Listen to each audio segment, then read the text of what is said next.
عمومی طور پہ ملکوں کا جغرافیہ پہلے ہوتا ہے اور اس کے بعد اس کا نظریہ ہوتا ہے، لیکن پاکستان کا نظریہ پہلے تھا، جغرافیہ بعد میں معرض وجود میں آیا۔ اور دوسرا جو ملک ہے نظریہ یہودیت پہ قائم ہونے والا، وہ اسرائیل ہے، جو تھیوڈور ہرتزل نے دریائے نیل اور دریائے دجلہ کے درمیان گریٹر اسرائیل کا خواب دیکھا تھا، اور سلطنت عثمانیہ کے سلطان عبد الحمید کو بہت سارا مال و زر دے کے وہاں اقصی کے قرب میں کچھ زمین مانگی تھی آباد کاری کے لیے، لیکن اس نے کہا تھا کہ آپ میرے ملک میں جہاں چاہیں رہ سکتے ہیں، لیکن جو ارض مقدس القدس ہے وہ مسلمانوں کی امانت ہے اور وہ ہم آپ کو نہیں دے سکتے۔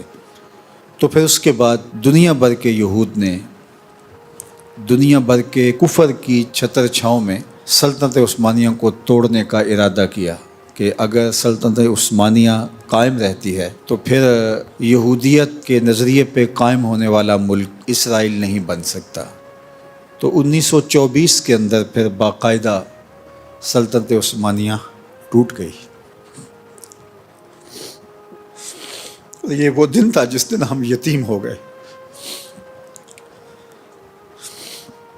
آج جو ہو رہا ہے یہ کبھی نہ ہوتا اگرچہ کمزور خلافت بھی ہوتی، اور اس کے 24 سال بعد اسرائیل بالکل عربوں کے وسط میں قائم ہو گیا، اور یہ پورے کفر کی آشیرواد سے ہوا۔ مسلسل ان کی حکومت، ان کی گورنمنٹ، ان کے عوام اس نظریے پر دن رات محنت کر رہے ہیں۔ ان کے سکولوں میں کیا پڑھایا جا رہا ہے، پوری دنیا کو کوئی غرض نہیں ہے۔ اسلام دشمنی پڑھائی جا رہی ہے، پاکستان کی نفرت پڑھائی جا رہی ہے۔ ایک یہودی کے بدلے پوری دنیا کو قتل کر دیا جائے تو یہ جائز ہے، یہ پڑھایا جا رہا ہے۔ یہودی دنیا کی سپیریئر قوم ہے اور باقی کمی کمین ہے پوری کائنات، یہ پڑھایا جا رہا ہے، اور دنیا ان کے نصاب پر کبھی بھی معترض نہیں ہوتی۔ اور ہمارے نصاب میں دینیات چند ورقوں پر مشتمل ہے، اور آئے دن اس کے اوپر مشق ستم ہو رہی ہوتی ہے۔ مدارس اجاڑ دینے کی بات ہو رہی ہوتی ہے، مساجد اور دیگر اسلامی شعار کی تذلیل اور توہین کی جاتی ہے۔ لبرل طبقہ ہمیشہ اسلام کے خلاف برسرے پیکار ہے، عملی طور پہ اس وطن کے اندر رہ کر کے بھی، اور ہماری حکومتیں سول سوسائٹی کے نام پہ انہیں تعظیم اور تکریم دیتی ہیں۔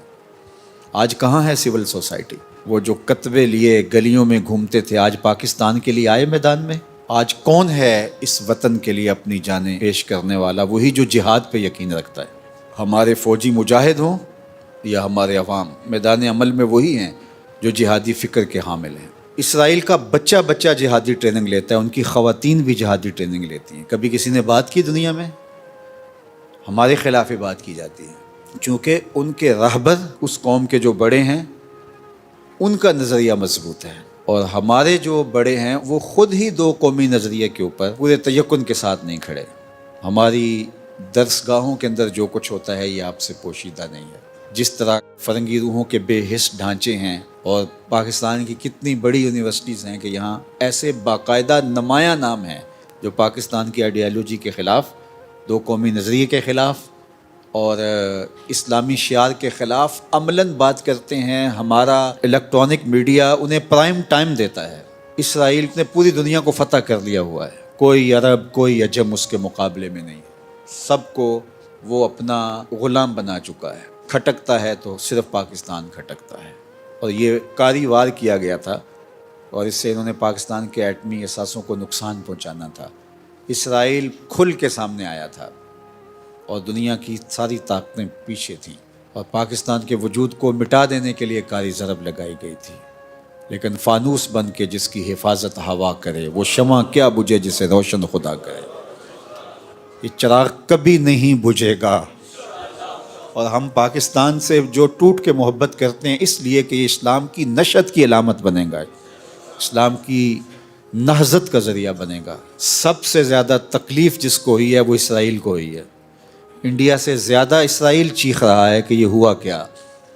ہمارا تو خیال تھا کہ اس کے وجود کو ملیا میٹ کر کے رکھ دیں گے اور جشن منائیں گے، اب غصے کے طور پہ قتل عام کر رہا ہے، اور وہاں بچوں کو بھی ذبح کیا جا رہا ہے۔ ایک دن میں کتنی کتنی لاشیں اٹھ رہی ہیں، اور یہ سب کچھ عالمی طاقت کی سرپرستی میں ہو رہا ہے۔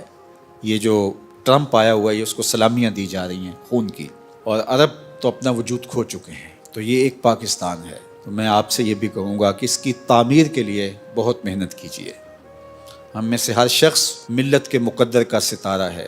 میں اگر منبر و محراب کی ذمہ داریوں کو لیے ہوئے ہوں تو میں ان ذمہ داریوں کو پوری دیانت کے ساتھ نبھاؤں۔ ہمارے اساتذہ، ہمارے طلباء، کام کرنے والے، مختلف دفاتر میں کام کرنے والے، کاروبار کرنے والے، تاجر، سب اپنے اپنی جگہوں پہ اس ملک کی تعمیر میں، اس کے خاکے میں رنگ بھرنے کے لیے کوشش کریں۔ ہم نے اپنے حصے کا کام کرنا ہے۔ بعض اوقات یہ ہوتا ہے کہ دائیں بائیں دیکھ کے ہم مایوس ہو جاتے ہیں کہ فلاں نوچ رہا ہے، فلاں لوٹ رہا ہے، ہماری تھوڑی سی محنت کیا کام دے گی، کیا رنگ آئے گا؟ لیکن ہمارے ذمے ہمارے حصے کا کام ہے۔ آپ کو پتہ ہے رات کو جب کتنا اندھیرا ہو جاتا ہے تو کون اس اندھیرے کو ختم کر سکتا ہے؟ لیکن وہ چھوٹا سا پرندہ جس کی پیٹھ پہ لالٹین ہوتی ہے، جگنو جسے کہتے ہیں، وہ اس لالٹین کو لے کر میدان عمل میں آ جاتا ہے کہ مجھ سے جتنے اندھیرے مٹ سکتے ہیں اتنے تو مٹاؤں۔ تو ہم اپنے حصے کا کام کریں گے، اور مجھے امید ہے، اور بعض اوقات آپ کا کہا ہوا ایک جملہ مجھے بارڈر سے ہمارے فوجی جوانوں کے میسج آئے ہیں، انہوں نے کہا کہ ہمارے اندر بجلیاں کوند گئی، اب آگے آئیں کچا چبا لیں گے ہم ان کو۔ اور اس کے علاوہ بھی اعلیٰ افسران سے لے کر نیچے تک ایک حرارت پیدا ہوئی۔ اب یہ نحیف سی آواز، اور اس آواز کے ساتھ آپ کی ملی ہوئی آواز، جو سب سے توانا آواز گئی ہے اس ملک کے اندر، الحمدللہ اس مرکز سے گئی ہے، جس نے، وہ اقبال نے جو کہا تھا، لڑا دے ممولے کو شہباز سے۔ تو اللہ کا فضل ہوا، اس لیے ہمیں کبھی بھی ہمت نہیں ہارنی چاہیے کہ ہم کیا کر سکتے ہیں، ہم بہت کچھ کر سکتے ہیں اللہ کی مدد سے، اللہ کی نصرت سے، اور ہمیں اپنے حصے کے کام کو کبھی بھی فراموش نہیں کرنا، اور اپنے حصے کا کام کرتے رہنا ہے۔ انشاءاللہ آ ملیں گے سینہ چاک آنے، چمن سے سینہ چاک، بزم گل کی ہم نفس باد صبا ہو جائے گی، شبنم افشانی پیدا کرے گی میری سوز و ساز، اس چمن کی ہر کلی درداش نہ ہو جائے گی، آسماں سحر کے نور سے ہوگا آئینہ پوش، ظلمت رات کی شیماب پا ہو جائے گی، شب گریزاں ہوگی آخر جلوائے خورشید سے، یہ چمن معمور ہوگا نغمہ توحید سے۔ انشاءاللہ ہم کشمیر بھی لیں گے، غزہ کا بدلہ بھی لیں گے انشاءاللہ۔ یہ ادھم مچایا ہوا ہے انہوں نے کہ ان کے سر پہ ہے ہی کوئی نہیں، لیکن اللہ ان کی مدد کرے گا انشاءاللہ۔ ایک ایک بچے کے خون کا حساب لینا ہے اس امت کو، اس امت کے ذمے قرض ہے، قرض ہے اس امت کے ذمے، ایک ایک بچے کا حساب لینا ہے۔ ٹینکوں تلے روند رہے ان بچوں کو کہ ان کا کوئی وارث نہیں ہے۔ اللہ آسانیاں پیدا فرمائے۔